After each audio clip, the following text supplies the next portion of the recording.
कैसे आप ये करके किसी भी कॉकरोच को अपने फोन से कंट्रोल कर सकते हो, कैसे KTM छपरियों की बाइक बन गई। और मैं शर्त लगा के कहता हूँ कि KTM की फुल फॉर्म आपको नहीं पता होगी। हमारी दुनिया इन जानवरों को कैसी दिखाई देती है, हमें सर्दियों में इतना सूसू क्यों आता है, कैसे फ्यूचर से आया ये आदमी गलती से कैमरे में कैद हो गया, कभी सोचा है कि ब्रिज में इस तरह के गैप्स क्यों बनाए जाते हैं, और ऐसी चीजें जिन्हें देखकर आप सच में चौंक जाओगे। वीडियो बहुत ही गजब है, तो एंड तक देखना। लाइक का बटन अभी दबा दो, एम है 1000 लाइक्स का। नंबर 15, क्या एक कॉकरोच को फोन से कंट्रोल किया जा सकता है? क्यों नहीं? ये कारनामा किया है बैकयार्ड ब्रेन्स कंपनी ने। ये कंपनी न्यूरो साइंस से रिलेटेड एजुकेशनल किट्स बनाती है ताकि स्टूडेंट्स न्यूरो साइंस को अच्छे से समझ सकें। कुछ मजेदार एक्सपेरिमेंट करके इन्होंने बनाया है ये रोबोरॉच, एक छोटा सा बैकपैक सिर्फ 4.4 ग्राम्स का, जो कॉकरोच के एंटेना के थ्रू उसकी मूवमेंट को कंट्रोल करता है। और आप अपने फोन से कॉकरोच को कंट्रोल कर सकते हो, लेफ्ट राइट मूव कर सकते हो, भगा भी सकते हो। बस एक छोटी सी सर्जरी करके बैकपैक लगाओ और फिर आप कॉकरोच की मूवमेंट को अपने फोन से कंट्रोल कर सकते हो, लेकिन कुछ टाइम के लिए ही।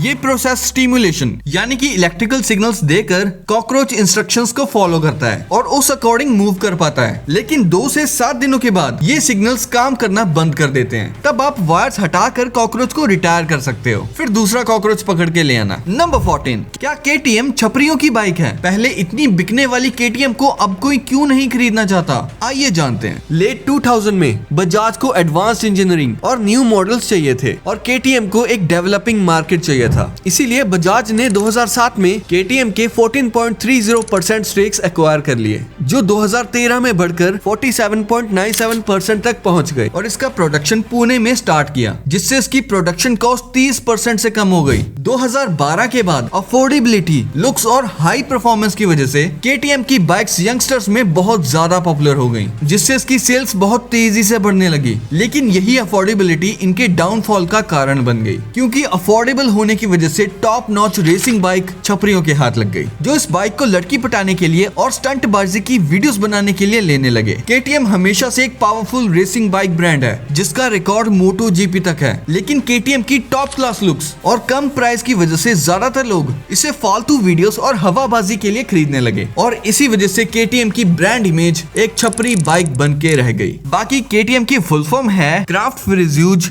ट्रंकेनपोल्स मैटिगोफन, और ये है इन 3 कॉम्प्लेक्स वर्ड्स का मीनिंग। क्राफ्टफिरज्यूज एक जर्मन वर्ड है जिसका मतलब है मोटर व्हीकल। ट्रंकेनपोल्स वर्ड आया कंपनी के फाउंडर हैंस ट्रंकेनपोल से। मैटिगोफन लोकेशन है कंपनी की फैक्ट्री की, जो ऑस्ट्रिया में है। नंबर 13, पहली बार देखने पर आपको ये बॉक्स एकदम खाली लग रहा होगा, लेकिन जैसे ही आप ये फॉइल इसके अंदर रखने की कोशिश करोगे तो आपको पता चलेगा कि ये बॉक्स खाली नहीं है। दरअसल इसके अंदर सल्फा हेक्सोफ्लोराइड गैस मौजूद है, जो कि ऑक्सीजन से 7 गुना ज्यादा भारी होती है। और ये इतनी ज्यादा भारी गैस होती है कि आप इसे आसानी से फिजिकली उठाकर एक जगह से दूसरी जगह पर रख सकते हो। इस गैस को कभी भी बहुत ज्यादा बार इनहेल नहीं करना चाहिए, नहीं तो आपकी आवाज थोड़ी देर के लिए कुछ ऐसी हो जाएगी। Oh my God! Oh my God! This is not real! Number 12, हमारी दुनिया जानवरों को बिल्कुल ही अजीब दिखाई देती है। सबसे पहले स्नेक, जैसे कि आप स्क्रीन पर देख सकते हो कि इनका विजन इंसानों से अलग होता है और इन्हें दुनिया कुछ ऐसी दिखाई देती है, क्योंकि ये थर्मल सिग्नेचर्स को सेंस कर पाते हैं। इनके स्नाउट्स पर इंफ्रारेड सेंसिटिव रिसेप्टर्स की वजह से कुछ स्नेक्स वार्म ब्लडेड मैमल्स की रेडिएटेड हीट को देख सकते हैं। नेक्स्ट कबूतर, इनका विजन बहुत तगड़ा होता है, जैसे कि हमें सिर्फ रोड दिखाई दे रही है, लेकिन एक कबूतर इस रोड के क्रैक्स यानी कि दरारों को भी देख सकता है, बिल्कुल एक मैग्नीफाइंग ग्लास की तरह। और इनका विजन 340 डिग्री तक का होता है। नेक्स्ट बिल्ली, इनको हमारी तरह ज्यादा कलर्स तो दिखाई नहीं देते, लेकिन ये रात में इंसानों के मुकाबले 6 गुना ज्यादा अच्छे से देख पाती हैं। यानी कि जहां हमें बिल्कुल अंधेरा दिखाई देगा, वहां बिल्ली आराम से देख सकती है। नेक्स्ट फ्लाई, मक्खी, इनको दुनिया स्लो मोशन में दिखाई देती है और ये अल्ट्रा वायलेट लाइट को भी देख सकती है। और मक्खियों की प्रजाति में मधुमक्खियों की विजन काफी अजीब होती है। इन्हें लाल कलर दिखता ही नहीं, क्योंकि हर लाल चीज इन्हें नीली दिखाई देती है। नंबर 11, एक साइंटिस्ट ने हिप्नोटिज्म की मदद से एक आदमी को एक नकली रबर के हाथ को असली हाथ की तरह रियलाइज करवाने की कोशिश की। ये ट्रिक सिंथेसिया फेनोमेनन पर काम करती है, जिसमें हम अपने ब्रेन सेंसर्स पर गलत इंफॉर्मेशन पहुंचाते हैं, जिससे हमें एक से ज्यादा सेंसेस का एहसास होता है। सबसे पहले साइंटिस्ट ने दोनों हाथों पर स्केल को फील करवाया। इस बीच उसे उसका रियल हाथ देखने नहीं दिया गया ताकि उसके विजुअल सेंसर्स ब्रेन को गलत इंफॉर्मेशन पहुंचा सके। उसके बाद एक छोटे हैमर से हाथ को हिट किया तो उसे ज्यादा कुछ नहीं हुआ, लेकिन बड़े हैमर से हिट करने पर उसे फेक हैंड में रियल हैंड महसूस हुआ। नंबर 10, इन स्टील कॉइल्स को ट्रांसपोर्ट करना दुनिया के सबसे खतरनाक कामों में से एक है, क्योंकि एक स्टील कॉइल का वजन 20 से 25 टन तक का होता है। इसीलिए ट्रक में अचानक ब्रेक लगाने पर कई बार ये ड्राइवर के कैबिन को भी तोड़ देती हैं और कई बार इसकी वजह से ट्रक ही बीच में से 2 हिस्सों में टूट जाता है। तो ऐसे में स्टील कॉइल को ट्रक में खड़ा करके ही क्यों ट्रांसफर करते हैं, बल्कि इनको लेटाकर भी तो रखा जा सकता है जिससे ये टायर की तरह ना लुढ़के। चलिए इसका रीजन जानते हैं। एक्चुअली जब फैक्ट्री में स्टील तैयार किया जाता है तो तुरंत उसको एक रोल बनाकर कसकर बांध दिया जाता है। ऐसे में इनमें इतनी ज्यादा टेंशन क्रिएट होती है कि अगर ये गलती से खुल जाए तो पास खड़े वर्कर की भी जान जा सकती है। तो जब इनको लिफ्टिंग मशीन से उठाया जाता है तो इनके भारी होने के कारण इनको बीच से पकड़कर ही उठाया जा सकता है और फिर इनको ट्रक पे लेटाना लगभग नामुमकिन हो जाता है। नंबर 9, ये है बीवर। इनकी खासियत है इनके ये मजबूत दांत। इन दांतों की वजह से ये बीवर अपनी जिंदगी भर में 2600 पेड़ों को काट डालते हैं। अब आप सोचोगे बीवर पेड़ों को क्यों काटते हैं और क्या इससे एनवायरनमेंट को कोई नुकसान नहीं होता। एक्चुअली बीवर पेड़ों को डैम बनाने के लिए काटते हैं। सबसे पहले बीवर एक पेड़ को गिराते हैं और उसके बाद उसकी छोटी छोटी लकड़ी को काट कर जमीन में गाड़ देते हैं। फिर ये बीवर मिट्टी और लकड़ी से पानी को रोकने के लिए एक मजबूत सा डैम बनाते हैं। डैम बनाना इनके लिए जरूरी भी है क्योंकि डैम इन्हें शिकारियों से बचाता है और सर्दियों में भूखा मरने से बचाता है। बीवर अपने डैम में लकड़ियों को इकट्ठा करते हैं और सर्दियों में इन्हीं लकड़ियों से अपना पेट भरते हैं। और अब तक का सबसे बड़ा बीवर डैम 850 मीटर लंबा था, जिसे सैटेलाइट से भी देखा जा सकता है। और अब आप सोचोगे कि अगर हम इंसान इनके डैम को तोड़ देंगे तो क्या ये भूखे मर जाएंगे? तो ऐसा नहीं होगा। ये बीवर एक रात में ही पूरे डैम को फिर से बना सकते हैं। रही बात एनवायरनमेंट की, जहाँ पर बीवर अपने डैम बनाते हैं वहाँ पर बायोडाइवर्सिटी, पेड़ पौधे और बाकी जानवरों की पॉपुलेशन बहुत ज्यादा हो जाती है। नंबर 8, ये आदमी फ्यूचर से आया और गलती से कैमरे में कैद हो गया।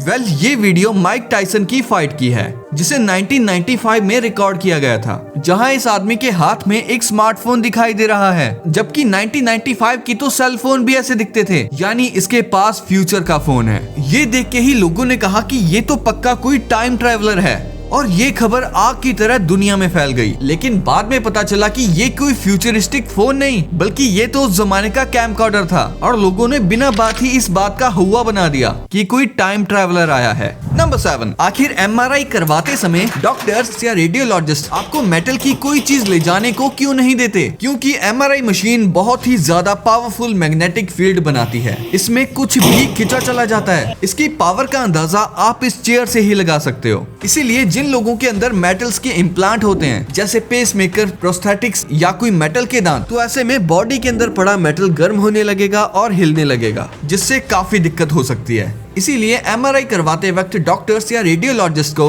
अपने इम्प्लांट्स या किसी भी मेटल के बारे में पहले ही बता देना चाहिए, वरना कुछ भी हो सकता है। नंबर 6, काफी लोगों को ये गलतफहमी होती है कि जब ये विंड टर्बाइंस इतनी ज्यादा बिजली प्रोड्यूस करते हैं, वो भी सिर्फ हवा का यूज करके, जो कि बिल्कुल फ्री होती है, तो इन विंड मिल्स को लाखों की तादाद में क्यों नहीं लगा दिया जाता ताकि कोल भी सेव किया जा सके, जो कि बहुत कीमती होता है। अब क्योंकि जो लोगों को दिखता है जरूरी नहीं है वैसा हो भी। ये बात आधी तो सच है कि विंड मिल्स एक बार लग जाए तो फिर बहुत सारे पैसों की इलेक्ट्रिसिटी फ्री में प्रोड्यूस कर सकते हैं, लेकिन सच्चाई ये है कि सिर्फ विंड मिल को लगाने में ही 5 से 6 करोड़ रुपए का खर्चा आता है। ऊपर से हर साल या फिर कभी कभी साल में 2 बार इसकी सर्विसिंग पर अलग खर्चा होता है। इसीलिए इन्हें लाखों की तादाद में लगाना आसान नहीं है। नंबर 5, इस बंदे को पता भी नहीं है कि ये कितनी बड़ी गलती कर रहा है। दरअसल जिस चीज के किनारे ये बंदा बड़े मजे से दौड़ रहा है उसे डैम होल या फिर नर्क का दरवाजा भी कहा जाता है, क्योंकि इसमें कोई भी इंसान अगर गलती से भी गिर गया तो मौत पक्की। अब जो ये होल्स होते हैं वो लगभग 70 फीट चौड़े होते हैं और ये जाइंट होल्स डैम के ऊपर इसलिए बनाए जाते हैं ताकि डैम का पानी ओवरफ्लो ना हो। पर अभी तो ये सिर्फ शुरुआत थी, असली खेल तो तब शुरू होता है जब डैम का पानी हद से ज्यादा बढ़ जाता है। लेकिन कुछ लोग इनके ऊपर बैठकर बहुत मजे से पानी में नहाते हैं, मानो उन्हें पता ही नहीं कि ये उनके लिए कितना खतरनाक हो सकता है। और इससे भी हैरान कर देने वाली बात तो ये है कि ये अनकंट्रोल्ड होते हैं। इसीलिए जैसे ही डैम का पानी हद से ज्यादा बढ़ जाता है तो ये ऑटोमेटिकली पानी को अपने अंदर समाना शुरू कर देते हैं और 1 सेकंड में 15 लाख लीटर पानी को निगल लेते हैं और इस दौरान जो भी चीज इनके रास्ते में आती है वो दोबारा कभी नहीं मिलती। नंबर 4, जब दो मेटल्स को हजारों आरपीएम की स्पीड से घिसाया जाता है तो इनका जॉइंट आर्म वेल्डिंग से कई गुना ज्यादा मजबूत हो जाता है। ये है फ्रिक्शन वेल्डिंग टेक्निक। प्रेशर के साथ फ्रिक्शन करने से हीट जनरेट होती है जिससे दो मेटल्स आपस में इतनी मजबूती से जुड़ते हैं कि इसे ऑटोमोबाइल, मैरीन और एरोस्पेस जैसी बड़ी इंडस्ट्रीज में भी यूज किया जाता है। नंबर 3, क्या आपको पता है कि ब्रिज में इस तरह के गैप क्यों प्रोवाइड किए जाते हैं? एक्चुअली इन गैप्स को एक्सपेंशन जॉइंट्स कहा जाता है। ये गैप ब्रिज में इसलिए प्रोवाइड किए जाते हैं ताकि जो भी हमने कंक्रीट और स्टील रॉड्स का यूज किया होता है उनमें थर्मल एक्सपेंशन और कॉन्ट्रैक्शन से होने वाले क्रैक्स को प्रिवेंट किया जा सके। इसके अलावा ये ब्रिज को अलग अलग सेक्शंस में डिवाइड करता है जिससे वेट और स्ट्रेस डिस्ट्रीब्यूट हो जाता है। नंबर 2, आप सोच रहे होंगे कि ये पत्ता पानी में कैसे तैर रहा है? ऐसा इस पत्ते पर लगी इंक की वजह से हो रहा है क्योंकि इंक पानी को रिपेल करती है या हम कह सकते हैं कि इंक पानी से दूर भागती है और इसे आप अपने घर पे भी बना सकते हो। इसके लिए आपको एक पत्ती लेनी है और पत्ती के हिस्से पर थोड़ी सी इंक लगा देनी है, फिर उसे पानी में छोड़ देना है, फिर पत्ती पानी में नाव की तरह तैरने लगेगी। नंबर 1, कभी सोचा है कि हमें ठंड में इतना सूसू क्यों आता है? अभी मस्त सर्दियां चल रही हैं, रात को कंबल में घुसो और मस्त सीरीज फिल्में देखो, लेकिन मूड तो तब खराब होता है जब इसी बीच हमें आ जाता है सूसू। पर इसके पीछे एक्चुअल वजह क्या है? गर्मियों में तो हमें उतना सूसू नहीं आता जितना सर्दियों में आता है। अब पसीना ना निकलना भी एक वजह है, लेकिन उसके अलावा भी एक बहुत बड़ा रीजन है। देखो, हमारी बॉडी का आइडियल टेम्परेचर होता है 36 से 37 डिग्री सेल्सियस। अब ठंड बढ़ जाने से हमारी बॉडी इस टेम्परेचर को मेंटेन करने के लिए कांपती है जिससे ब्लड वेसल्स कॉन्ट्रैक्ट करती हैं और ज्यादा अमाउंट में ब्लड फ्लो होता है वाइटल ऑर्गन्स की तरफ। इसे बोला जाता है वैसोकॉन्ट्रिक्शन। अब इन वाइटल ऑर्गन्स की लिस्ट में किडनीज भी होती हैं। अब ब्लड फ्लो बढ़ जाने की वजह से किडनीज यूजुअल से ज्यादा वेस्ट को फिल्टर करती हैं, जिसकी वजह से हमें सूसू बार बार जाना पड़ता है। अब ब्लैडर में सूसू भरे रहने की वजह से भी बॉडी हीट लूज करती है, इसीलिए सूसू करने के इमीडिएट बाद आपको थोड़ी गर्मी लगती होगी क्योंकि आपकी बॉडी आपकी कोर वार्मथ को प्रिजर्व कर लेती है। इसीलिए आपको ज्यादा सूसू आना आपकी बॉडी के लिए अच्छा ही है,